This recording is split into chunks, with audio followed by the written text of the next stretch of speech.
Sherman Oaks, California. This is the home of Premier Radio Networks. Through dedicated employees, talent, and hard work, Premier has become one of the largest syndicators of radio programming in the world.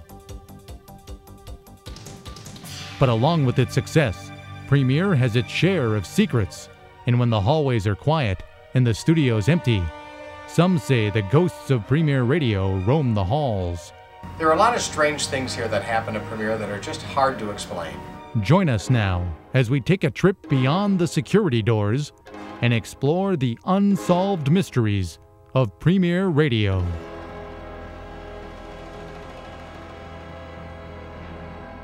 The earliest evidence of Premier Radio was found in these early cave drawings dating back to 600 BC. Then, in 1641, a man named Jebediah Kelly claimed he could make his voice come out of a box he called a radio. Kelly was quickly declared a heretic by the angry townspeople, and his makeshift radio station called Premier was burned to the ground. Well, we've all heard the stories about Jebediah Kelly and how he claimed he could make his voice come out of what he called a radio, and it turned out it was actually just a rock. I do know for a fact, though, that he invented the very first Premier key card. It was made out of slate or something. Does the ghost of Jebediah Kelly roam the halls of Premier Radio today? Premier finally gained national attention in 1919 when a man named Bert Guthrop, known as the Human Radio, used his body as a transmitter to make the first national broadcast. This was the beginning of the Premier Radio we know today. Guthrop would later leave Premier and sell his body parts to Radio Shack. In the 1940s, Premier got more aggressive. This photo from 1943 shows two Premier marketing executives convincing an affiliate that it would be in his best interest to take more Premier programming. These aggressive techniques enabled Premier to get a stronghold on the national radio market.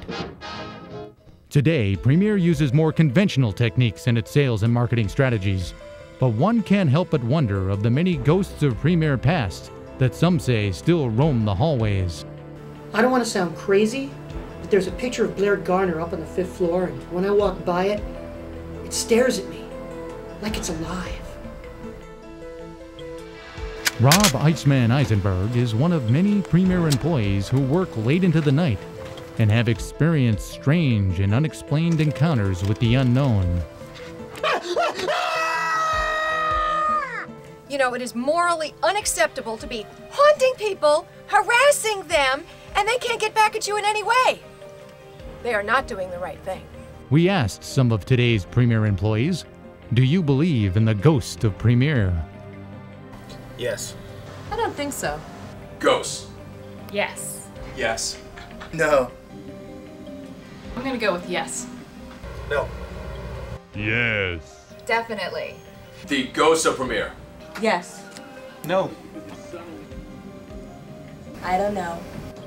I don't think so. No. Yes. No. I do not believe in ghosts, and that is the last word. Oh, by the way, check out The Last Word, Monday through Friday on Fox Sports Net. If Premier isn't haunted, then how do you explain the dreaded raised floor area, where dozens of employees have reportedly felt a sensation of elevation when walking on it? And what about the 3rd floor kitchen wastebasket that fills up all day long and then mysteriously empties when no one is around? Even more mysterious is the disembodied voice that announces the presence of a doctor. Dr. Deli is in the 5th floor lobby. Dr. Deli From which no medical school has any record. Dr. Hugo Deli was an early Premier talk show host who dispensed do-it-yourself plastic surgery advice over the phone. After doing extensive work on Michael Jackson, Dr. Deli was committed to the Sherman Oaks Institute for the Criminally Insane. For years, Premier employees have wondered what mysterious force changes the office nameplates at night. Sometimes when I get here really early in the morning, all the nameplates have been moved around. Really spooky. This time-lapse photography clearly shows some kind of supernatural force actually changing the Premier office nameplates. Besides these unexplained occurrences, many Premier employees claim they were abducted by aliens, where they were the subject of unspeakable physical examinations not covered by Tower Life. We asked several Premier employees what happened during their alien abductions. I was working late.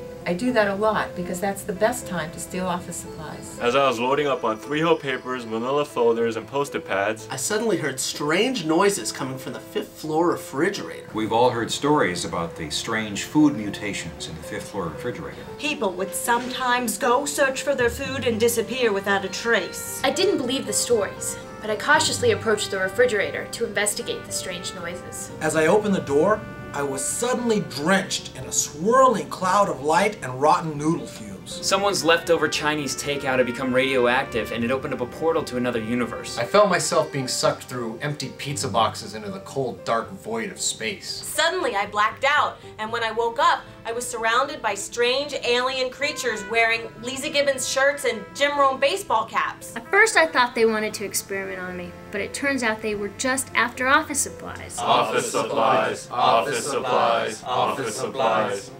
Was there actually a planet where Premier office supplies were used as currency? The US government and the military refused to answer our questions. Perhaps many of these paranormal experiences at Premier Radio can be explained. Maybe the chilling, unexplained occurrences are just a result of mass hysteria among Premier employees. Maybe the alien abductions never really happened.